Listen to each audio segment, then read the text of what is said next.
بسم اللہ الرحمن الرحیم۔ معزز خواتین و حضرات، السلام علیکم۔ قبل از وقت کسی واقعے کی اطلاع دینے کو پیشن گوئی کہتے ہیں۔ اللہ تعالیٰ نے انبیاء کرام علیہ السلام بالخصوص نبی کریم صلی اللہ علیہ وآلہ وسلم کو بذریعہ وحی آئندہ رونما ہونے والے بعض حالات سے مطلع فرمایا تھا، جس کی بنیاد پر نبی کریم صلی اللہ علیہ وآلہ وسلم کسی واقعے کی اطلاع قبل از وقت ارشاد فرما دیتے، کیونکہ آپ صلی اللہ علیہ وآلہ وسلم اللہ کے سچے اور آخری نبی ہیں۔ اس لیے آپ نے جن جن باتوں کی پیشن گوئی فرمائی وہ ساری باتیں سچ ثابت ہوئیں۔ آئیے اللہ کے نبی صلی اللہ علیہ وآلہ وسلم کی چند پیشن گوئیاں جانتے ہیں، بلکہ ویڈیو میں آپ کو یہ بھی بتائیں گے کہ حضرت ابوبکر صدیق رضی اللہ تعالی عنہ نے کون سی انوکھی شرط لگائی تھی۔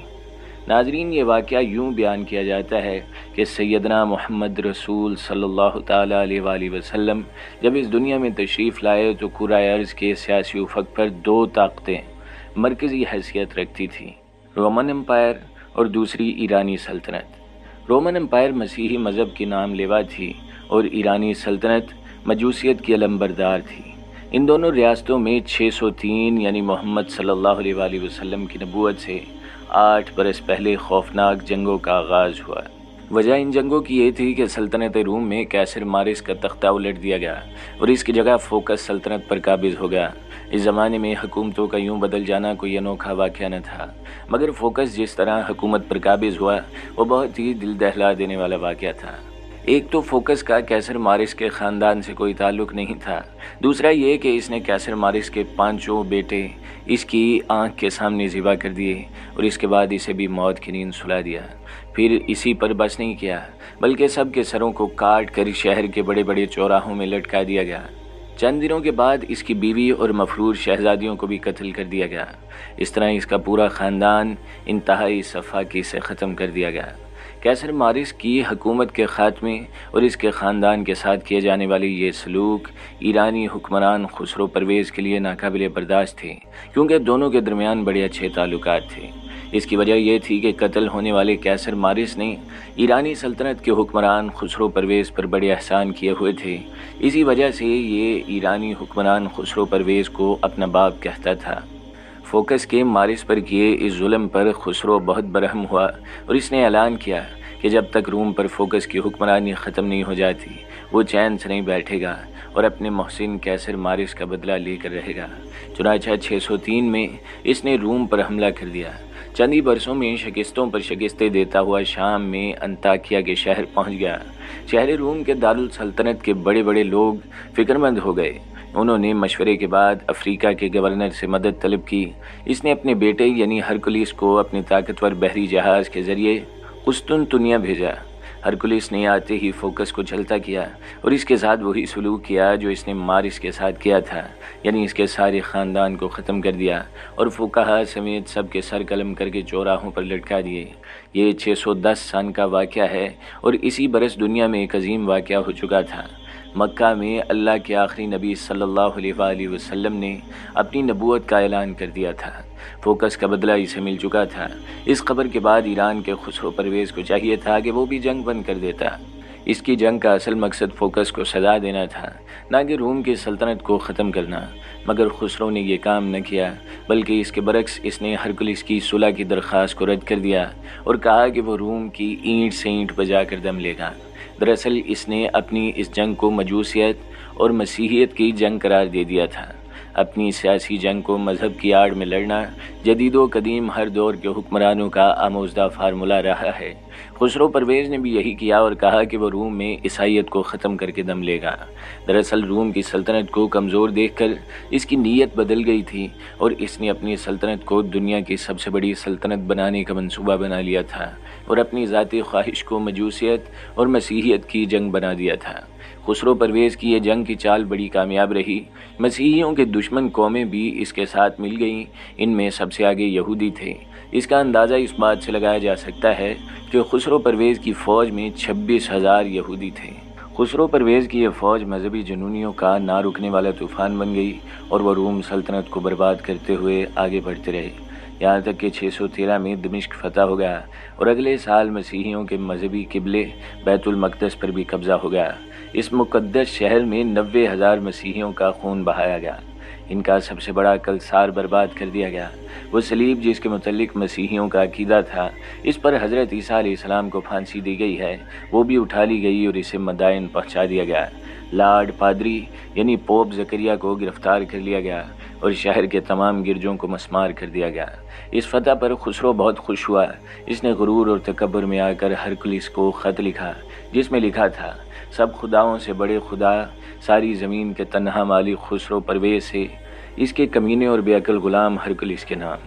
تو کہتا ہے کہ تجھے اپنے رب پر بھروسہ ہے کمینے، تو پھر تیرے رب نے یروشلم یعنی بیت المقدس کو میرے ہاتھ سے کیوں نہ بچایا؟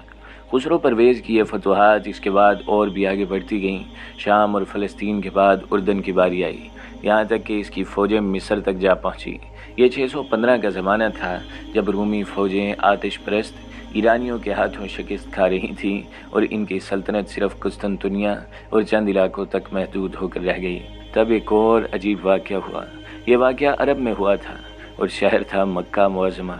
رومیوں کی شکستوں پر مکہ کے مشرک بہت خوش تھے اور اپنے آپ کو ایرانی مجوسیوں کی طرح سمجھتے تھے اور رومیوں کو مسلمانوں کے حامی۔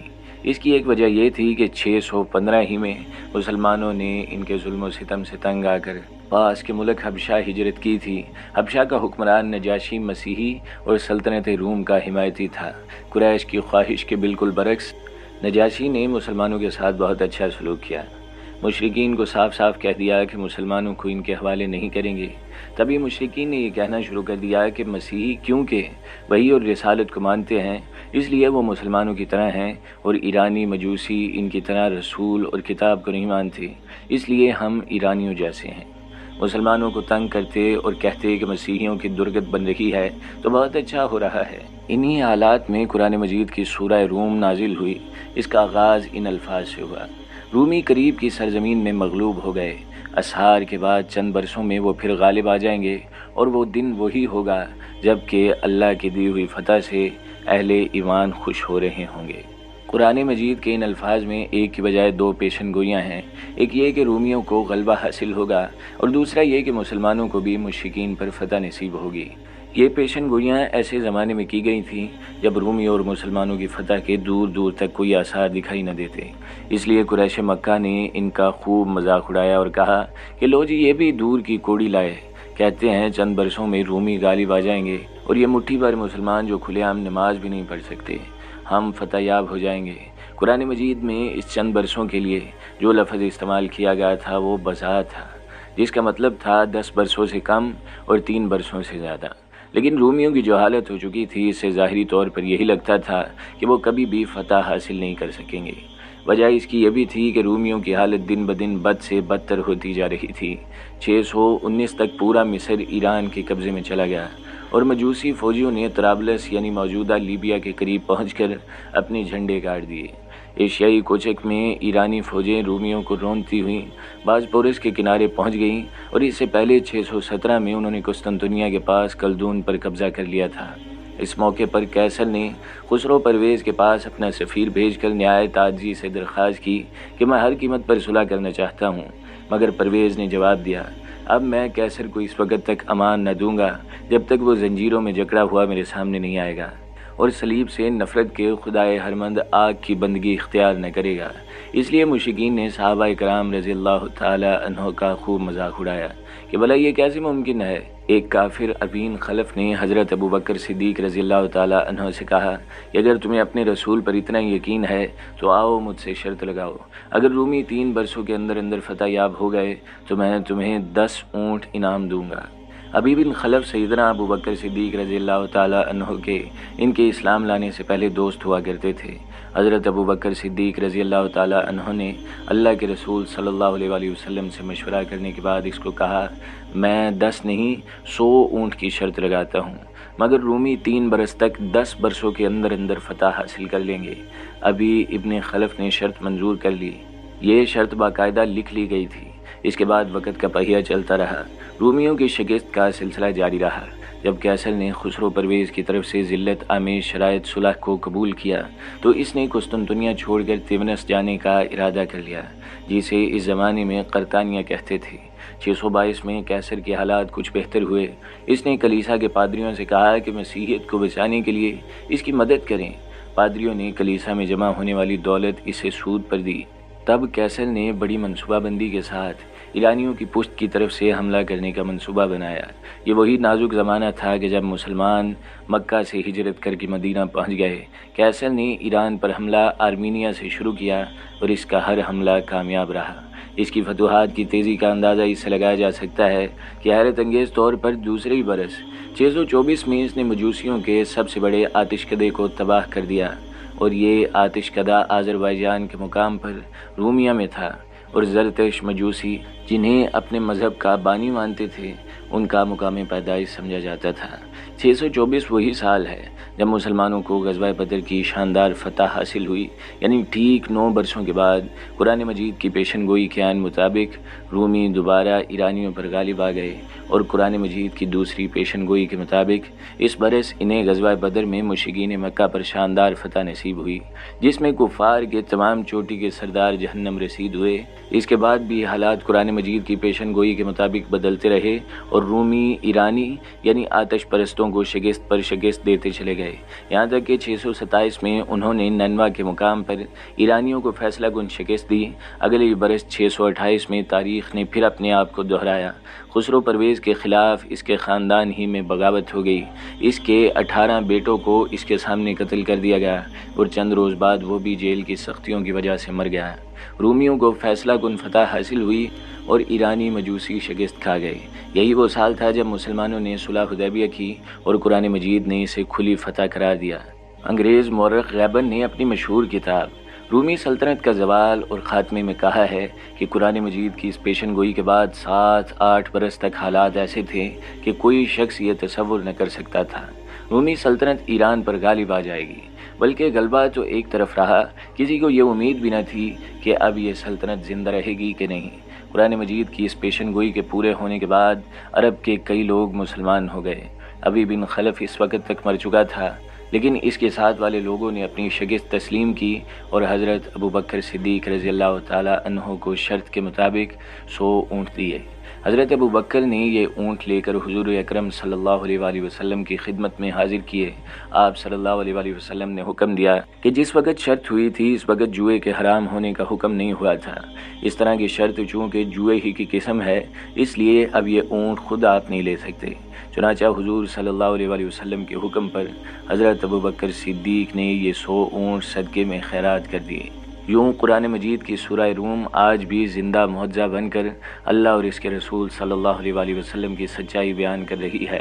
یاد رہے، سورہ روم کی جن ابتدائی آیات میں پیشن گوئی بیان ہوئی ہے، اس کی تحویل میں پوری امت مسلمہ میں کوئی اختلاف نہیں۔ ناظرین، اللہ کے آخری نبی صلی اللہ علیہ وآلہ وسلم کی پیشن گوئی کی طرح آپ کی تعلیمات بھی سچی اور برحق ہیں۔ اسی میں دنیا اور آخرت کی نجات ہے۔ اس لیے ہمیں یہ فکر کرنا ہوگی کہ ہم اللہ کے نبی صلی اللہ علیہ وآلہ وسلم کے مطابق زندگی بسر کریں۔ دعا ہے کہ اللہ تعالی ہمیں ان پیشن گوئیوں میں غور کر کے ایمان کو کامل بنانے اور اللہ کی ذات کو پہچاننے کی توفیق عطا فرمائے۔ آمین یا رب العالمین۔